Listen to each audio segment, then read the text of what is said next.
Oi, gente, boa noite. Começar a nossa live. Vou esperar nossa convidada de hoje entrar, a Narinha. Oi, Rafa, boa noite.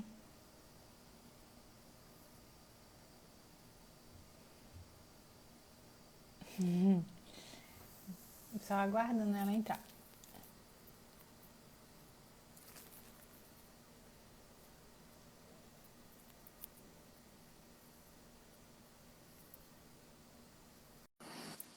Pronto.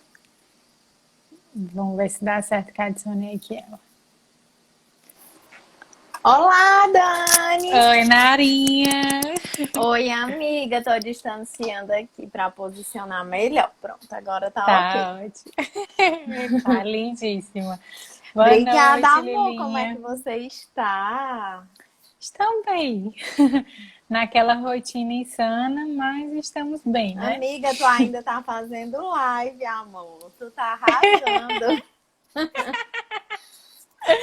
Estamos, né, Narinha? Porque você também tem um pequenininho aí. Estamos aqui na luta. E Deixa aí, eu fixar aqui o tema. Pode falar, amiga. esse mês da mulher tá repleto de lives legais. Eu tô acompanhando aqui algumas. Eu consigo dar uma passadinha, mas é muito legal esse movimento. Verdade, super concordo. E nada mais bacana do que assim, como tu tem muita experiência, né, nessa área. Peraí, eu acho que eu tenho que fixar. Como é que eu fixo isso aí? Fixar comentário, pronto. Endometriose e nutrição. Deu certo. Então, como você tem muita experiência nessa área, achei super bacana a gente comentar, fazer essa live a respeito desse tema, né? De endometriose e nutrição. E esse Então, mês, além do mês da mulher, é o mês de conscientização da endometriose. Então, assim, eu acho super válido a gente estar falando, porque ainda existe muito mito, né? Muita falta de informação mesmo de diagnóstico. E eu acho que vale a sim. pena a gente tocar nesses pontos. E tem muita, além dos mitos, tem muita parte relacionada à parte tardia ou não relacionada, não interligam com a nutrição, né, Narinha? Isso mesmo, com certeza. Um Com o estilo tratamento que é de bem vida. complexo. Isso. É. E é Então, crônico, né? Então, vamos verdade. começar, né? Vamos, então vamos lá. Sou Daniela Fiorini, sou nutricionista clínica funcional, assim como a minha amiga, fizemos a pós juntas. E aí, além da parte de nutrição clínica funcional, sou nutricionista vegetariana, também fiz a pós da Plenitude em conjunto com a SVB. E agora finalizei também a pós da concepção à adolescência, que é uma nova área assim, que eu tenho me aventurado durante esses últimos anos, desde que a Maju nasceu, né? E aí gosto muito de todas essas áreas, atuo em todas essas áreas e tive a ideia de ficar fazendo essas lives para chamar minhas amigas para a gente compartilhar esses assuntos variados, né? Aqui no Insta tem vários, no feed eu deixo gravado. E aí chamei a Narinha para falar sobre esse assunto, sobre endometriose, que ela é expert nesse assunto. E gosto muito dela, assim, uma amiga doce, maravilhosa, super atenciosa, Obrigada, super amiga. estudiosa, né? É uma doutora, não é para qualquer um, hein? É uma doutora e uma mãe que, assim, eu tiro o chapéu, Obrigada, certo? amiga. E A eu tô aqui. recíproca é totalmente verdadeira. Ô, amiga, muito grata por ter aceitado o convite. E queria que você se apresentasse agora para depois a gente iniciar, né, com as perguntas e a continuidade sobre o tema. Eu acho que a sua apresentação já foi bem melhor do que a minha, né? Mas em Uhum. títulos, eu sou doutora, né? Pela recém-doutora, terminei doutorado no mesmo ano que o Pedro nasceu, foi 2019. Eu terminei o doutorado menos de 15 dias depois Ele nasceu, foram os dois partos do ano de 2019, né? E aí eu tenho essa pós de nutrição clínica funcional que nós fizemos juntas e a pós de fitoterapia funcional. Algumas pessoas até me perguntam: ah, você tem pós-graduação em saúde da mulher, né? Não existe essa pós-graduação, assim. A gente tem a pós-graduação de nutrição materno-infantil, né? Que abordaria um pouco disso, mas que não seria o foco total. E eu fui aprendendo realmente nas pós de nutrição clínica funcional, que aborda bastante de fitoterapia, e com a experiência, com a vivência. Tanto a área de fertilidade quanto a área de saúde da mulher vem muito da experiência. Que aí, assim, eu atendia em clínicas gerais, né, de atendimento de nutrição. E aí, no último ano, eu já tinha muita indicação das equipes de ginecologistas, né, mas hoje eu atendo na Clínica Salvata, que é uma clínica especializada em saúde da mulher. Todas as profissionais de lá são focadas nisso. É, assim, um dos princípios da clínica. E na clínica Dr. Evangelista Torquato, que o foco é essa parte de reprodução. Uhum. E aí isso envolve muito endometriose, porque assim, na clínica Salvata tem uma especialista cirurgiã, que é a doutora Catiane, que ela atende muitas mulheres, né? Lá a equipe é de muitos profissionais que são da maternidade escola. Então elas têm muito essa visão, assim, do SUS, da questão do atendimento interdisciplinar. E às vezes isso falta no atendimento particular, porque você pega um profissional num canto, outro no outro, e não tem aquele prontuário unificado, né? Sim. Lá na clínica existe essa possibilidade, por conta do software que a gente usa de colocar as evoluções das pacientes. Então existe essa comunicação entre os profissionais, que quando a gente fala numa doença como a endometriose, isso é assim unânime de que precisa existir. Né? Porque por mais que eu pergunte à paciente, às vezes, a história clínica dela e ela conte superficialmente, mas nada melhor, né, do que você ler a história clínica ali sendo registrada por outros profissionais. Então, eu acho que a minha experiência vem muito disso. E eu sou 1 em 10, né? Eu tenho endometriose. Fui diagnosticada em 2018. Isso fez com que eu buscasse também muita informação. Eu não acho que a pessoa tenha que ter endometriose para atender endometriose, mas o fato de ter me fez ter mais curiosidade, buscar mais e porque eu senti na pele o que é ter, né? Tu vivenciou, né, amiga? Na verdade, tu vivencia, né? Então, é muito bacana, porque faz com que a gente tenha mais vontade, né, de querer ir atrás, de buscar informação. Isso. É o que aconteceu muito comigo, né, também, com relação à parte do vegetarianismo, né?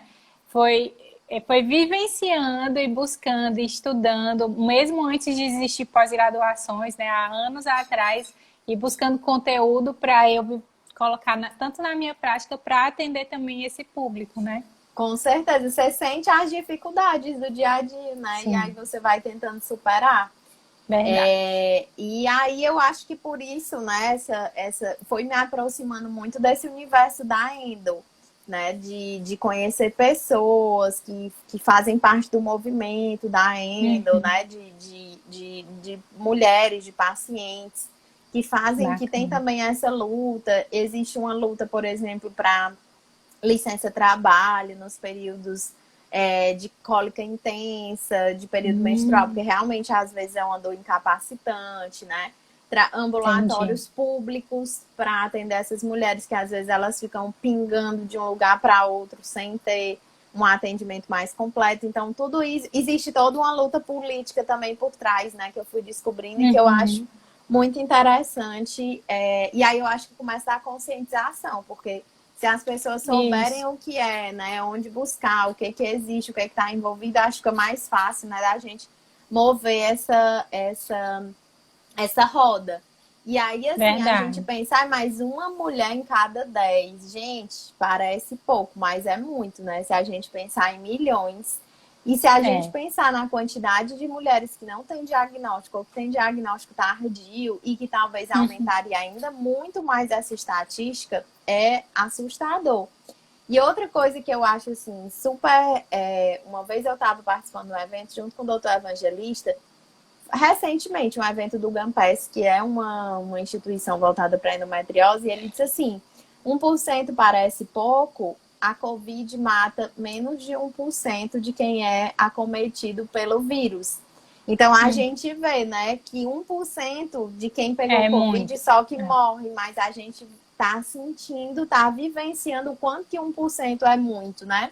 Então, Sim, com certeza, 1% das mulheres com endometriose é muito, né? E isso.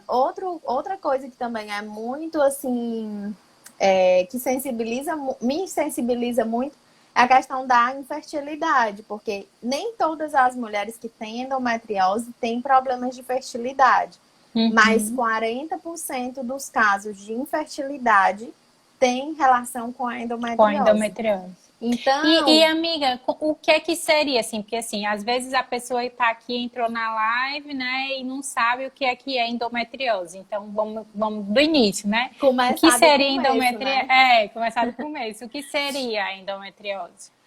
A endometriose, ela é caracterizada pela presença de tecido endometrial, que é o endométrio, é o tecido que é para estar dentro do útero.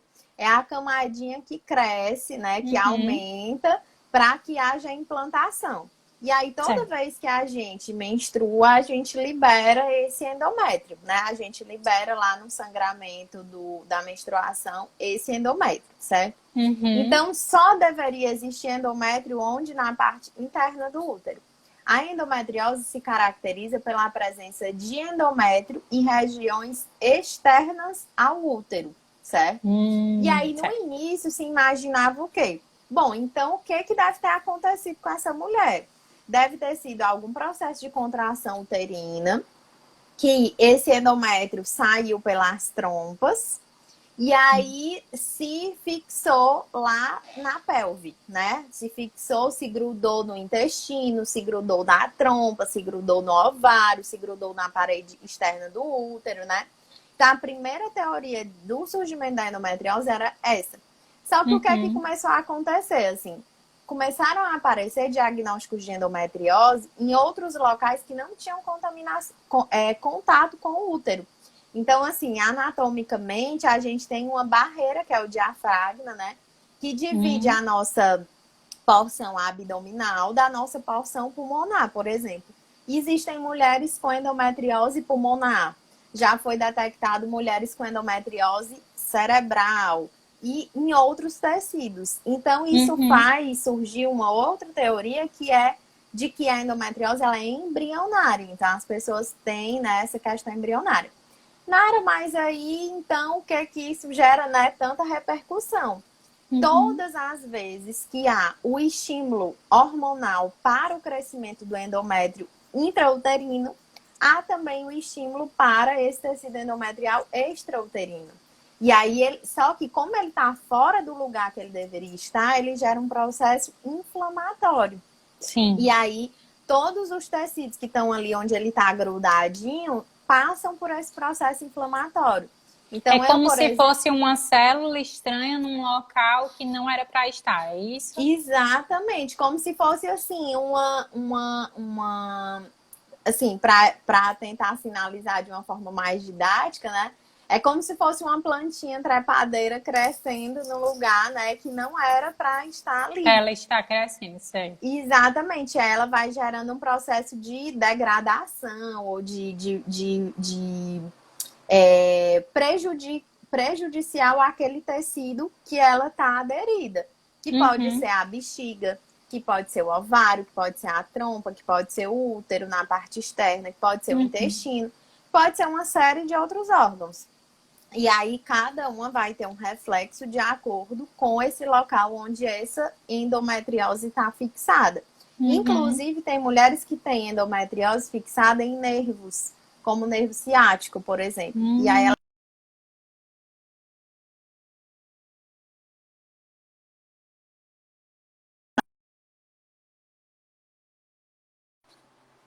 Ai, pronto, desculpa. voltou. Pronto. Sim, amiga. Então tem mulheres que ficam em nervo ciático, é isso? E outros nervos, né, que sinalizam dor. E aí, por isso que tem algumas que tem mais sinalização de dor, outras menos, né? E que essa Menos. dor também tem uma variação de estilo, né? De tipo, de Entendi. característica, vamos dizer assim. né? E quais seriam os sintomas, Narinha? Os sintomas. Tem algumas mulheres que são assintomáticas no sentido da dor, né? Porque sempre pensa assim, mas eu nem sinto uma dor tão forte, acho que eu não tenho endometriose. Não necessariamente. Eu tenho pacientes que são completamente assintomáticas de dor, né? Não sentem nada de dor. Então, pode existir uma dor pélvica, que é nessa região mesmo do útero, então nessa porção abaixo do umbigo, nessa porção abdominal abaixo do umbigo. E aí pode ser uma característica de dor na sensação de peso, pode ser uma dor na sensação de irradiação, irradia para as pernas, peso nas pernas, né?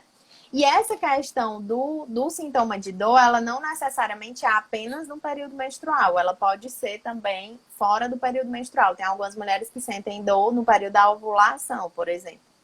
Outra dor característica da endometriose é a dor na relação sexual, que também é outra dor muito difícil de identificar, porque assim, imagina só, para você que sempre conviveu com dor na relação sexual, para você aquilo passa a ser o normal. Então, às vezes, quando a gente pergunta para a mulher se ela tem esse tipo de dor, ela diz, não, não tenho não. Mas aí, a pergunta que eu faço em seguida, mas assim, tem alguma posição que gera um incômodo e aí você tenta ajustar?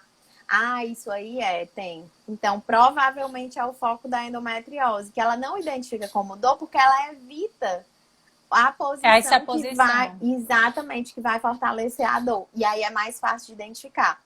Outro sintoma que esse é clássico é a alteração do intestino no período menstrual. E aí, às vezes, as mulheres falam assim, mas todo mundo tem isso, né? Isso é normal, todo mundo tem.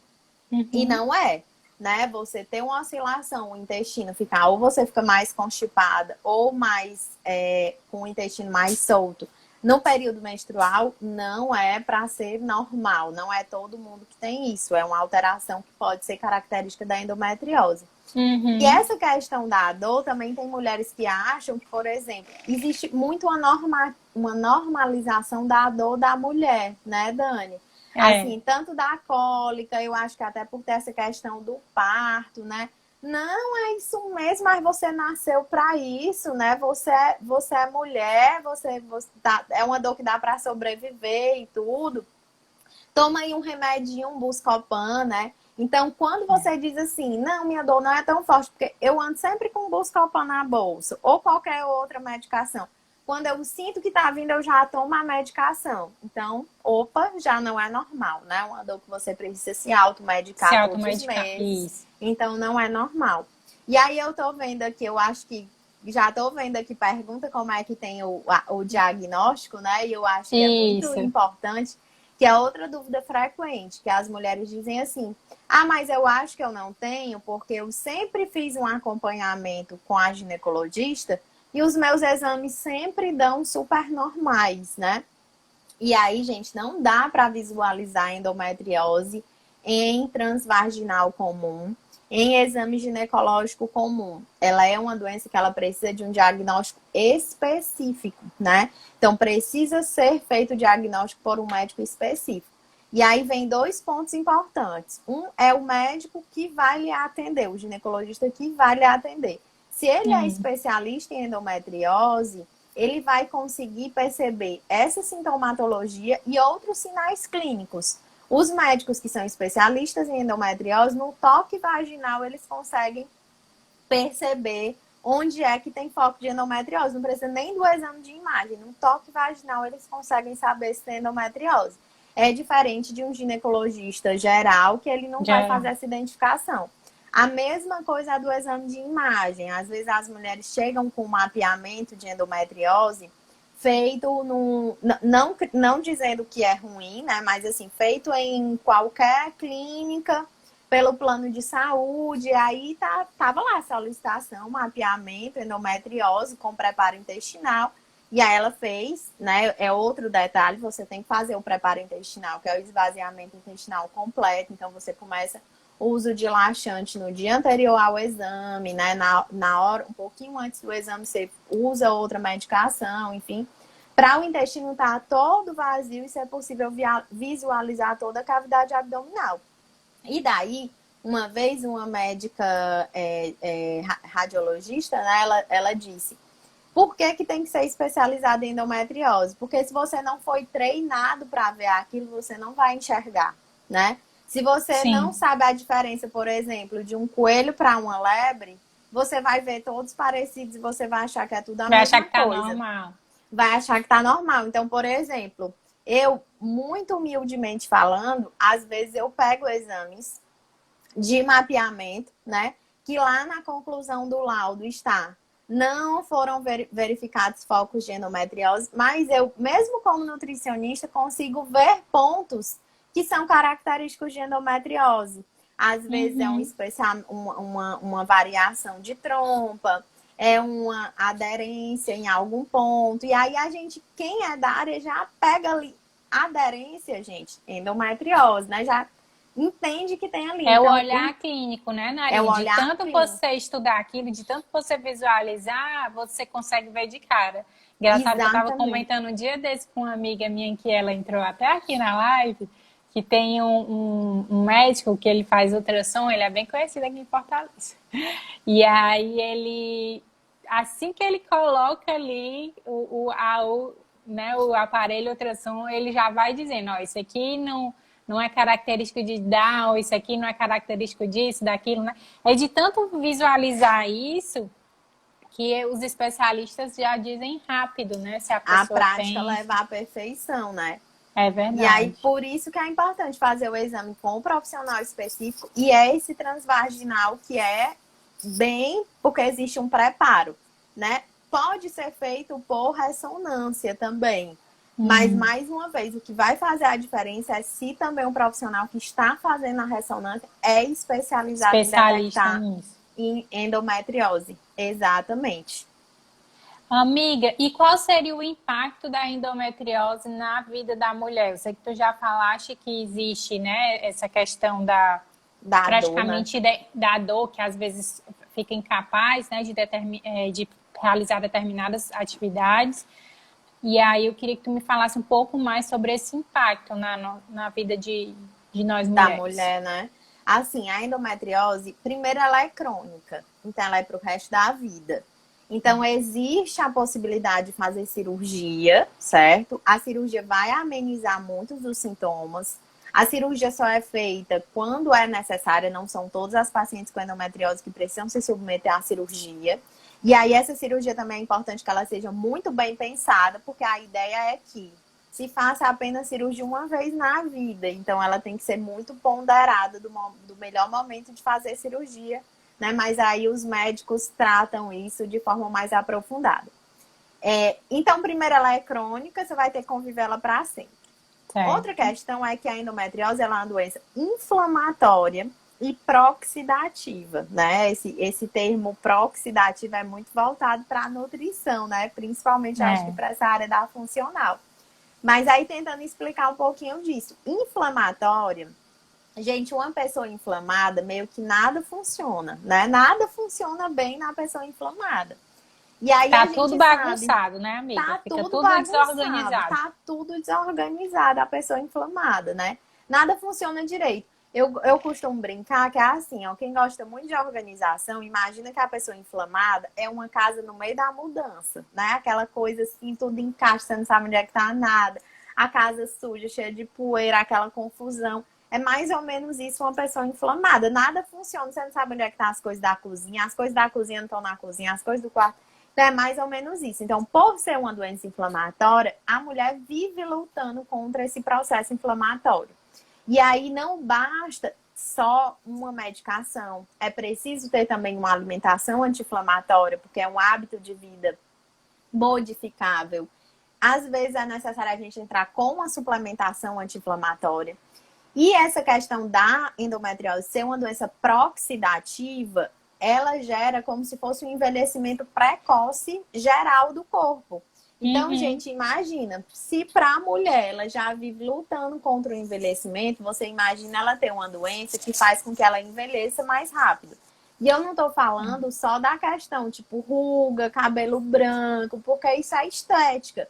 Mas é articulação, é sensação de fadiga, de cansaço. Então, tem muitas mulheres que têm essa queixa muito presente. Eu vivo fadigada, eu vivo dolorida, eu sinto dor no corpo inteiro. E aí, isso leva a uma cascata de outras coisas, né? Imagina você tá inflamada, você tá toda dolorida, você tá fadigada, e aí isso destrói a autoestima da mulher, porque também o processo da ativação do estrógeno, que é um hormônio que está aumentado na endometriose, gera maior percentual de gordura, maior quantidade de celulite. E aí existe um certo ganho de peso que não é o mais legal, que é um ganho de peso localizado para a mulher, que seria mais no abdômen, na questão das coxas, Retenção, né, amiga? que é aquela retenção, aquela gordura localizada, né? E essa mulher, muitas vezes, ela culmina com sintomas depressivos. Não necessariamente uma depressão em si, mas ela tem sintomas deprimidos, porque ela se vê numa situação que ela não vê saída. Bom, então eu tenho uma doença que é crônica, que é pro resto da vida, que me dá fadiga, que me dá tristeza, que me dá dor, que me deixa feia, que é a coisa mais difícil do mundo eu conseguir perder peso, eu conseguir perder percentual de gordura. Então, vão tendo efeitos secundários disso.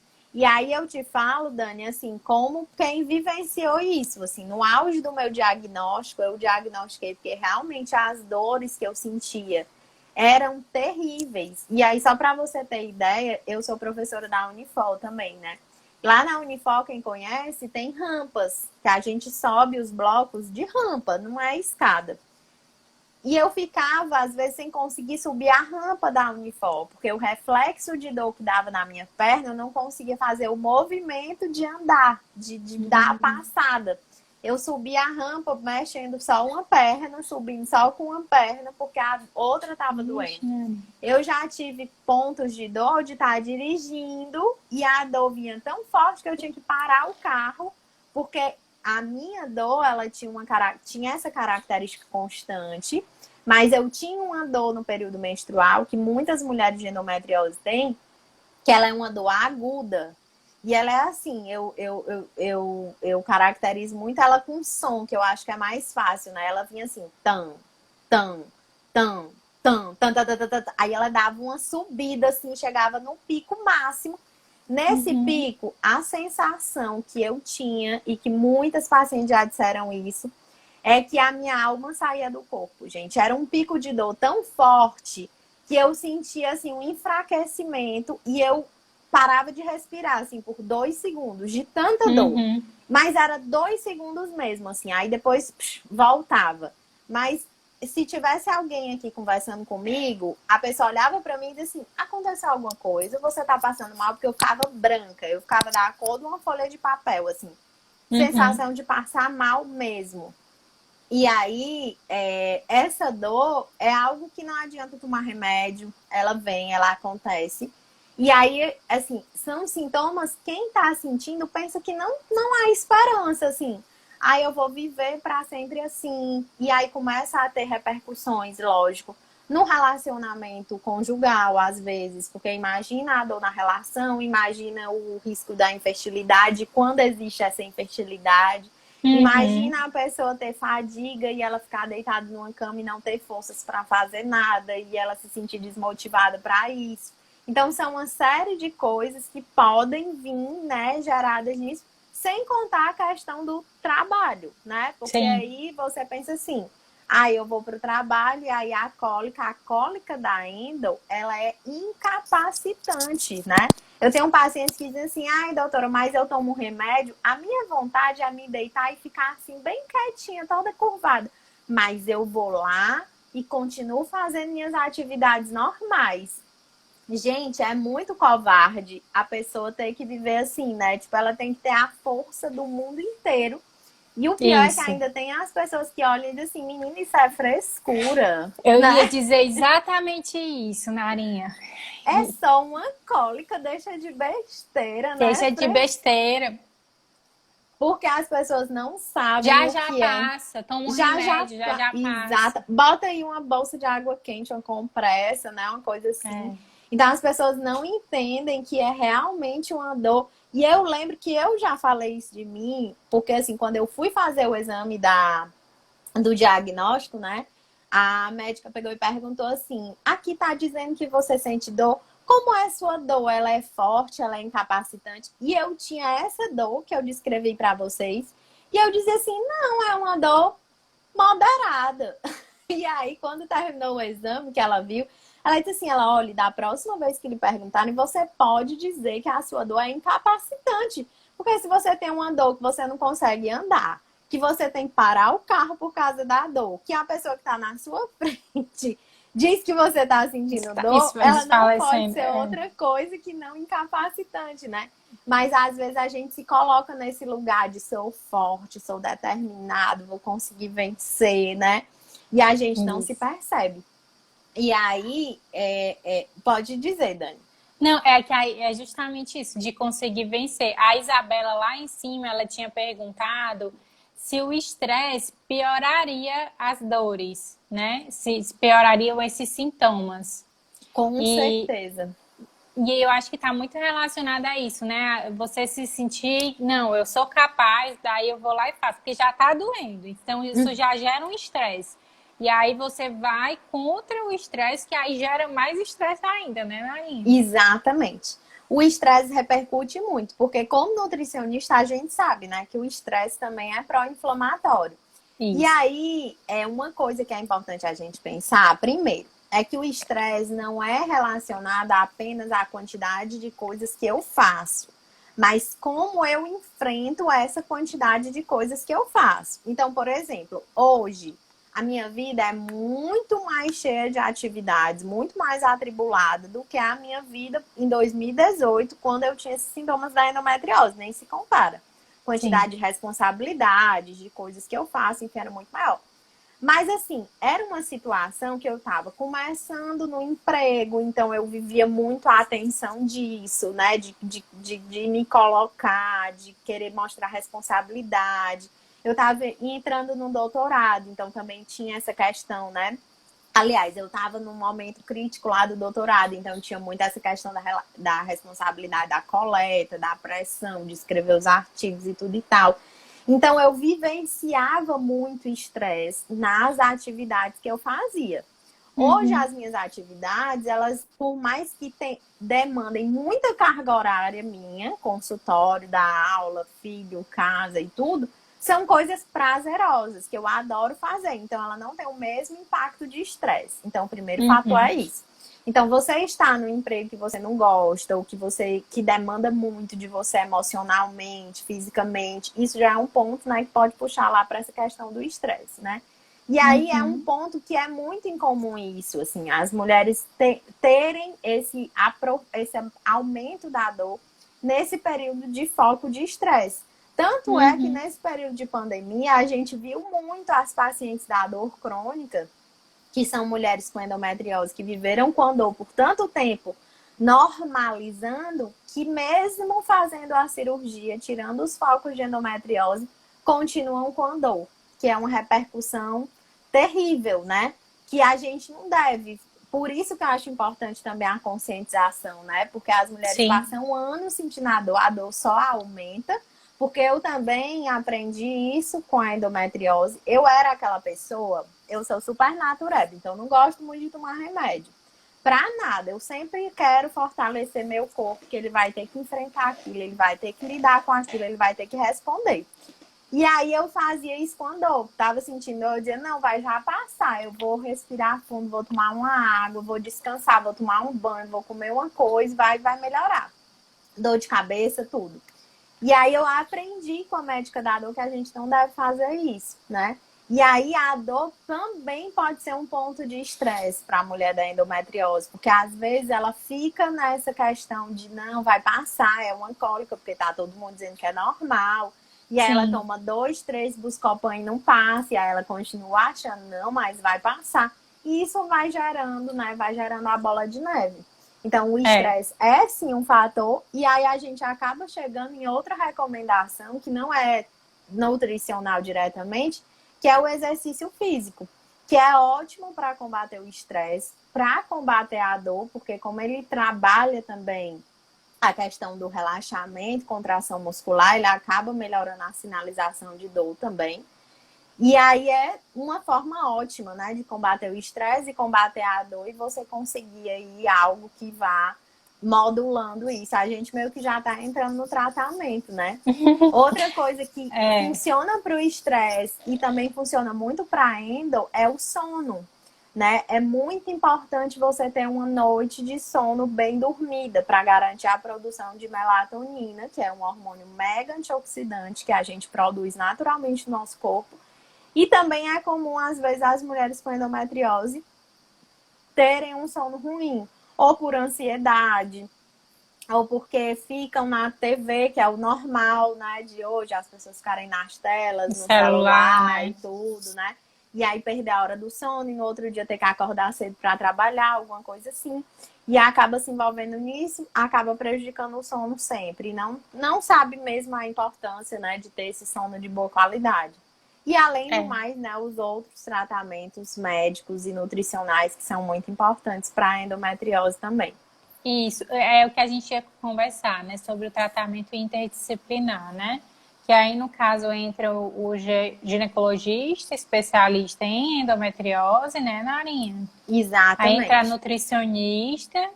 Perfeitamente. E aí a gente tem uma equipe também que envolve psicólogo, que algumas pacientes fazem acompanhamento com o psicólogo.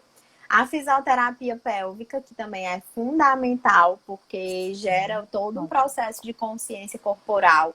E aí também, algumas mulheres com endometriose acabam tendo uma tendência maior à incontinência urinária, porque imagina só, um dos casos de dor na endometriose é por contraturas musculares, né? Então, vou dar aqui uma situação hipotética, né? Vamos Uhum, supor que eu tenha aqui é uma canetinha, né? Mas vamos supor que fosse uma seringa com agulha. E aí eu tivesse aqui, uma pessoa ficasse do meu lado e botasse assim, tocasse a agulha no meu braço. Qualquer pessoa, gente, tem o estímulo de contrair, de se contrair. proteger. É igual quando você está andando e você pisa numa pedra pontudinha, né? O seu corpo automaticamente contrai para lhe fazer defender do estímulo que está lhe ferindo, né? Uhum. Então, é isso que acontece na pelve. Toda vez que eu sinto dor, a minha pelve, ela tenta se contrair naquela sensação de melhora da dor, né? Então, isso mês a mês vai acontecendo. Chega um ponto que a pelve, ela vai ficando mais contraída constantemente.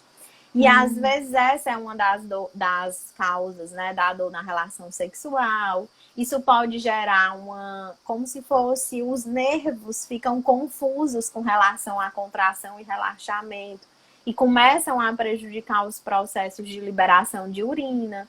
Tem mulheres que têm muita dor ao defecar também, é outra dor que é característica da endometriose, né?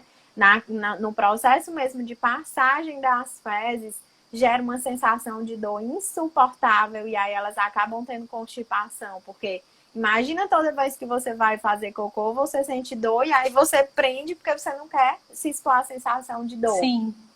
E a fisioterapia pélvica trabalha muito isso, esse relaxamento dessas musculaturas que às vezes são até inconscientes pra a gente não consegue ter consciência que elas existem. É mais fácil dizer assim, contrai o bíceps, aí você vai lá, levanta o braço, contrai o bíceps, né? Mais disso. Contrai o seu assoalho pélvico, né? Não é todo mundo que sabe ir lá e contrair o assoalho pélvico. Então, elas ajudam nisso. E nas pacientes com dor crônica, a gente ainda tem a médica da dor, que é uma médica que a formação básica dela é anestesiologia, né? Então, ela trabalha com, assim, a residência dela é em anestésio, e aí ela trabalha com clínica de dor, né? Específica para trabalhar medicações que impactam naquilo. Então, as causas de dor pode ser essa questão de contratura muscular, pode ser um nervo que está lesionado, né? Pode ser uma causa de estímulo hormonal. Então, tudo isso vai gerar.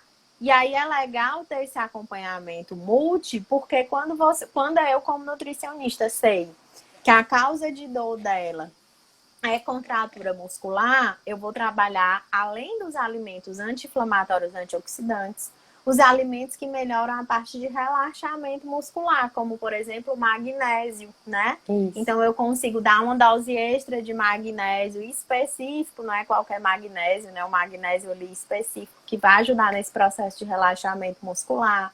Então, eu vou trabalhando. É nervosa, então eu vou tentar trabalhar com a formação dos neurotransmissores. Então, a gente tenta trabalhar com as vias GABAérgicas, né? Tentando desestimular as vias glutamatérgicas, que são neurônios no corpo inteiro, funcionam da mesma forma. Então, se eu tenho um nervo hiperestimulado, eu vou trabalhar para melhorar essa sinalização nervosa. E além do que, as mulheres de endometriose, pensa só, pelve tá bem pertinho do intestino, tá tudo junto. Se a gente pegar a imagem de uma pelve, a gente sabe que o útero tá lá grudado no intestino. Então, o intestino inflamado, ele também retroalimenta essa inflamação do útero, né? Da parte da endometriose. Então, também é primordial o cuidado com o intestino. E é muito comum essa questão da alteração intestinal na presença da microbiota. Da microbiota nutricionista... intestinal, que aumentaria o processo inflamatório e pioraria os sintomas de endometriose, né, Narinha? Exatamente. E o próprio funcionamento, assim, a questão de gases, que é um reflexo da microbiota, né? A constipação, a própria questão de motilidade intestinal, ela pode ser impactada pela endometriose. Prejudicada. Exatamente. Quando há esses processos de tratamento, né, que se utiliza medicações, às vezes, para neutralizar alguns nervos, ela pode inibir também parte dessa motilidade intestinal. Então, por isso, às vezes entra também a médica coloprocto, né, que faz esse acompanhamento também dessa parte das fezes. Na cirurgia da endometriose, que não é o caso, sempre vai na equipe, além do cirurgião que vai fazer a parte da endo, vai um coloproctologista, porque se caso, na hora que abrir, eles verificarem um foco que não tinha sido identificado, precisa tirar e tem que ser um médico especialista, né? Já tô vendo aqui as perguntas da alimentação. Vamos só finalizar essa parte, então, do tratamento interdisciplinar, né? Então, caso necessário, vai para a cirurgia. E aí eu te pergunto, quando que uma paciente dessa é recomendado fazer o processo de cirurgia? É depois de algum tratamento específico? É depois de muitos anos? É depois de algum processo muito inflamatório? Algo que aconteceu? Não necessária, não tem assim, primeiro a endometriose, ela não tem uma evolução única para todo mundo. Tem pessoas que têm um surgimento da endometriose e essa doença, ela permanece pouquinha para o resto da vida. Tem pessoas que têm o diagnóstico em 6 meses, tem uma mega evolução da doença. Tem pessoas que já diagnosticam ela na forma muito grave e não tiveram esse processo de evolução lenta. E a cirurgia, normalmente, ela é indicada ou quando a mulher já está num quadro de uma pelve muito, que eles chamam tipo uma pelve congelada, e cada vez que tem esses focozinhos de endometriose, ela gera processos como se fossem cicatriciais, que geram aderências. É como se formasse umas teiazinhas de aranha segurando os órgãos, né? Segurando o útero, segurando a trompa. E essas aderências, elas geram um congelamento da pelve. Tipo, da mesma forma que o nosso intestino se movimenta, e aí é mais fácil a gente identificar o intestino, porque às vezes até a gente escuta o peristaltismo intestinal, né? Isso. Os nossos órgãos pélvicos, a trompa, os ovários, o útero, eles também se movimentam. E aí esse congelamento da pelve é um dos processos que gera muita dor, e que é necessária a cirurgia, e muitas vezes se faz também por conta da fertilidade, né? Porque se tira um pouco dos focos para dar uma controlada nos processos inflamatórios, ou então quando ela tem já uma característica muito de aprofundamento intestinal, que tem mulheres que têm obstrução intestinal por conta da endometriose, então tem que tirar às vezes parte do intestino, né, para conseguir fazer essa remoção. E aí já vai e tira os outros focos junto com a parte intestinal. Mas é muito individualizado, assim, normalmente a indicação da cirurgia não é só por dor, não é por um sintoma específico, tem que ter realmente essa avaliação, porque a gente sabe o quanto cirurgia é um risco, né? Eu lembro Sim. que eu supervisiono estágio em hospital e eu uma vez assisti uma palestra lá e elas, do setor de cirurgia, elas estavam falando o risco de você morrer numa cirurgia é muito maior do que o risco de você morrer num acidente de avião. Então, sim, gente, né? A gente precisa tratar a cirurgia como uma coisa séria, né? Então, você precisa realmente ter uma indicação bem certeira para fazer essa cirurgia. E aí também é muito comum o tratamento contínuo de medicação, né? Se utiliza alguns medicamentos à base de hormônios, normalmente são progestágenos, né? São similares à progesterona, para tentar inibir um pouquinho os níveis de estrógeno, mas tem alguns que são similares ao estrógeno, né? Mas precisa dessa medicação para fazer o controle. Então, Entendi. assim, não você fazer uma ótima dieta, exercício físico, não quer dizer que você não precise fazer o tratamento medicamentoso. E aí pode ser medicação via oral, como pode ser o DIU, Mirena, como pode ser o Implanon, que é aquele chipzinho, né, que você coloca na pele. Mas cada um vai ter a indicação de acordo com a paciente, Específica, né? né? Tanto a Individualidade. droga, exatamente, tanto a droga quanto a forma que essa droga vai ser aplicada, certo? Tá ótimo. Então, agora a gente pode entrar na parte do tratamento nutricional e depois a gente abre para perguntas. Perfeito. Tratamento nutricional. Foco no intestino, primeiro de tudo. Então, se tá preso, a gente tem que soltar. Se tá muitos gases, a gente tem que procurar a causa e tem que melhorar. Tem que melhorar esse intestino de todo jeito, né? Para melhorar a absorção de nutrientes. Às vezes eu até digo para as pacientes, os primeiros dias aqui a gente vai organizar a casa. Depois a gente vai entrar com a decoração, né? Primeiro vamos dar uma organizada. E aí a gente vai ter essa melhora. E aí, Dan, sabe, né? Organizou o intestino já melhora muito a vida da pessoa, né? Porque a gente Verdade. já vai conseguir eliminar muita toxina, a gente já vai conseguir dar uma reduzida no Absorver processo melhor os inflamatório, nutrientes. absorver melhor os nutrientes, então a gente vai conseguir já muita coisa nisso. Depois a gente começa a incluir coisas boas, né? Então, incluir os alimentos antioxidantes, os alimentos anti-inflamatórios, que via de regra vão ser frutas, verduras e legumes, né? Alimentos naturais. E aí, muitas chegam lá, detesto salada, odeio salada, não gosto de legume, não tenho o hábito de comer fruta, né? E aí, a mágica da nutrição, que a gente tenta fazer, né? A gente vai Reeducar, tentar né? reeducar, tentar incluir esses alimentos aos poucos, do jeito que é possível. Então, se não gosta do cru, vamos começar pelo cozido. Se não gosta da salada verde, vamos botar um suco verde. Se não gosta da fruta, vamos botar o suco, vamos botar a fruta cozida, vamos tentar botar do jeito que dá para esse paladar ir se acostumando. Eu percebo muito isso. Se você está acostumado a comer alimentos hiperpalatáveis, muito salgado, muito doce, você não vai sentir prazer em comer uma maçã, uma alface, né? Porque o seu paladar, ele nem sente gosto nisso. Olha a Joyce, minha paciente aí comentando, ó, um amor de pessoa. E aí, a gente precisa ir acostumando esse paladar. Essa língua, ela vai se adaptando a sentir esses sabores mais naturais, né? Sim. E aí a gente inclui isso. Na endometriose, como é muito importante a gente trabalhar também com os anti-inflamatórios, eu gosto muito de usar temperos.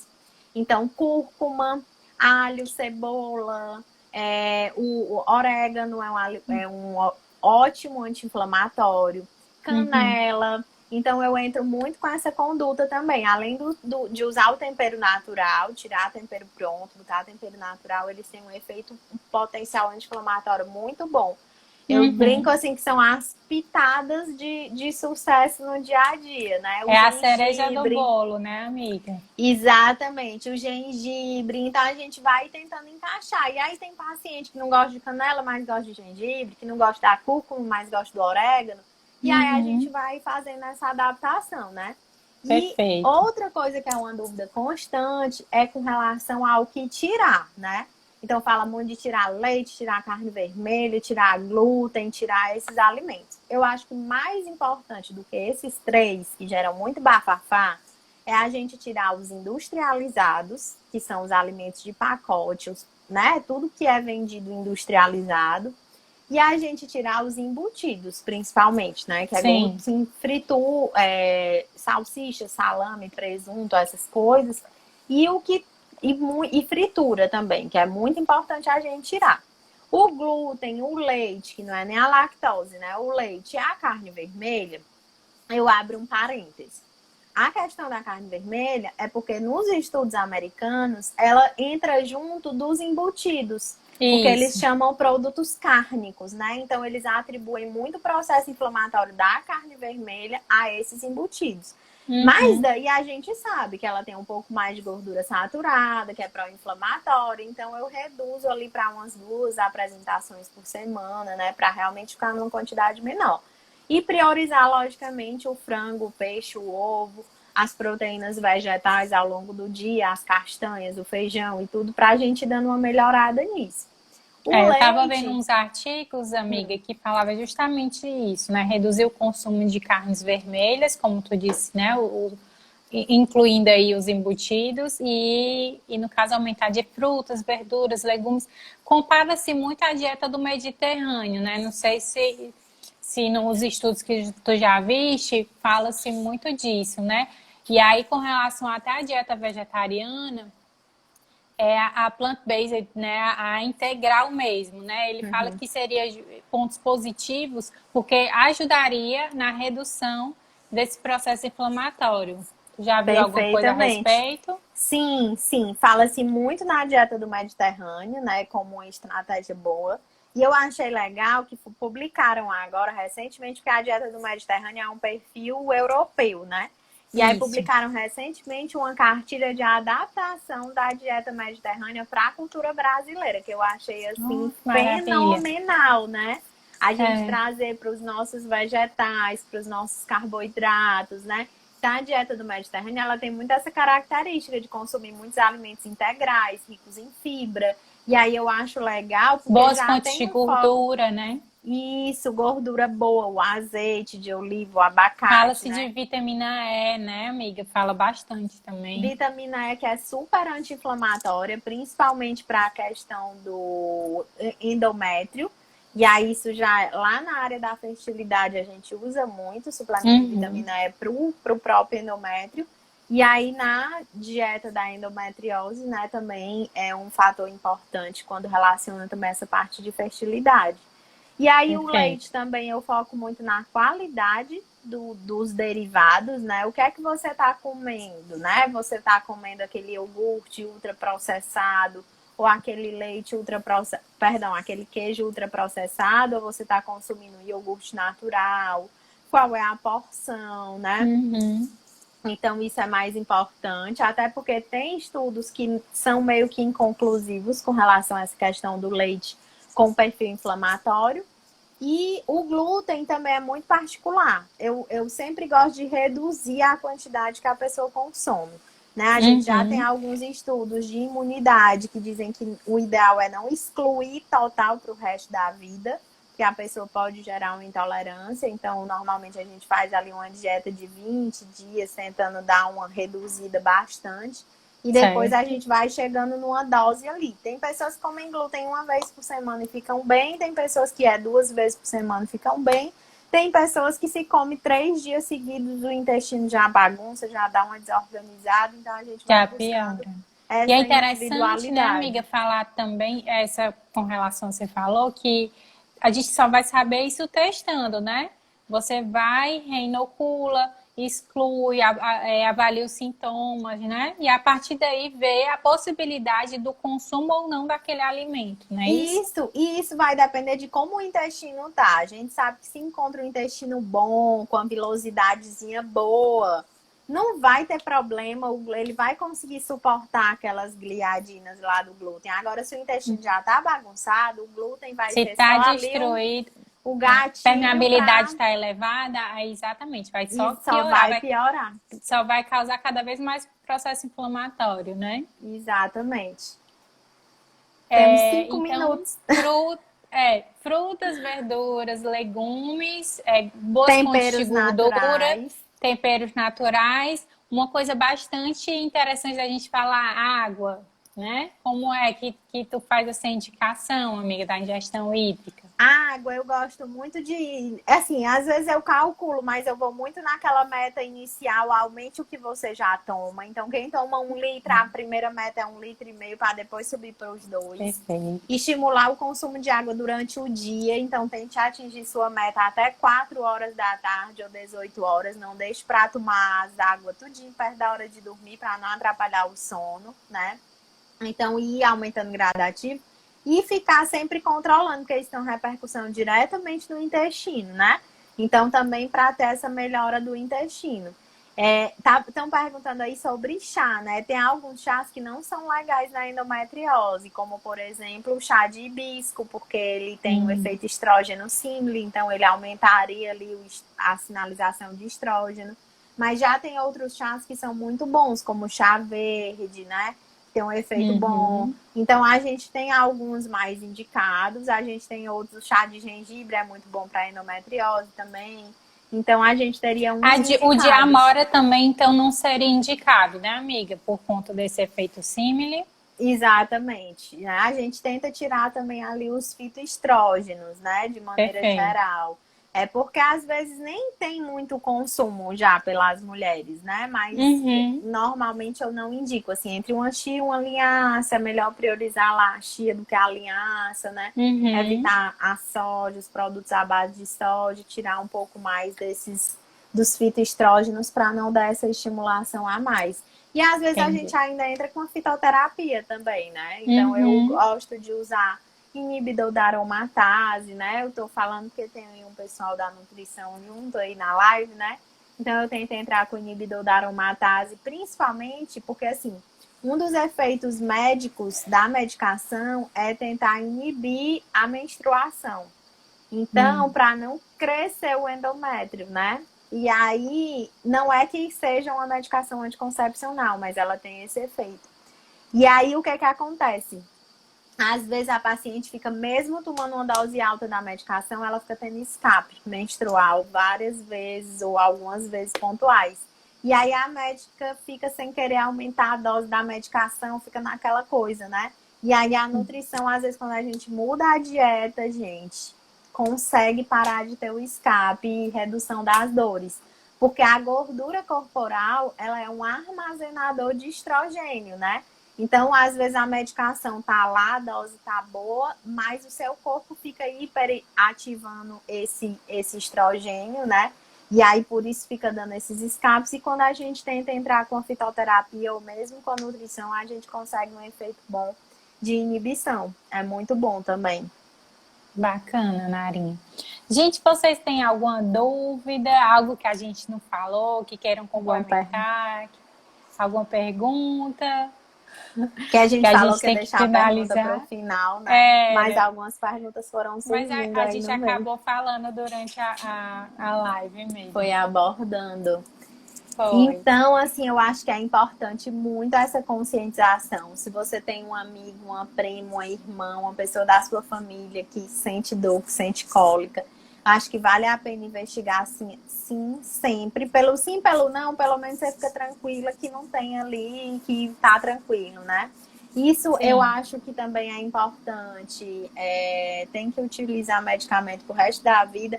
Normalmente, sim, só se para a medicação quando você vai fazer tentativa de gravidez. Mas a medicação acompanha, inclusive após a menopausa, é necessário. Inclusive as mulheres que fazem, às vezes, cirurgia de histerectomia, de retirada do útero. Porque às vezes assim, pronto, tirei o útero, tirei os focos, resolveu a endometriose. Não, como ela tem essa natureza embrionária, a pessoa pode voltar a ter endometriose mesmo sem útero. Em qualquer parte mesmo, do corpo. exatamente. E aí, por isso que tem que ficar fazendo esse controle sempre, né? Então, março amarelo está acabando março, mas conscientização da endometriose. Obrigada pelo convite, Dan. Foi uma honra estar aqui para as suas Eu que lhe agradeço, conhecidas. amiga. Tem gente perguntando aqui quais os alimentos ricos em vitamina E. Abacate, azeite de oliva extra virgem, né? Que, se possível, compre o do vidrinho escuro, com pH inferior a 0,5% de acidez. Oleaginosos. As castanhas, exatamente. Deixa eu ver mais. Monique lá em cima falou, Monique disse que a Narinha nasceu para ser professora. Concordo demais. Obrigada, Sempre foi gente, desse sempre ser jeito. didática. Desde a primeira vez que eu a vi, ela sempre foi desse jeito. Fala tudo muito explicadinho, sempre maravilhosa. A Claudinha disse que entrou agora. Aí tu falaste do medicamento para o resto da vida, do chá. A Aline, beijo, disse que foi excelente. Isabela também gostou bastante. A Rancora também. Joyce, A obrigada, Joyce. amor. Lilinha, maravilhosa. Muito obrigada, gente, então, pela participação de vocês. Obrigada, Narinha, por ter aceitado o convite. Estou sempre aqui à sua disposição, sempre que você precisar. Me conte comigo sempre, viu? Você sabe disso. Tchau, Pois, tchau. amiga, beijos, beijos, gente. Boa noite. Fiquem com Deus. Eu vou deixar a live salva aqui. E aí, qualquer dúvida que vocês tiverem, também podem escrever no comentário, que eu, qualquer coisa, marcar na Arinha também, tá? Tá Um bom. beijo. Boa Beijo. noite. Tchau, tchau. Tchau.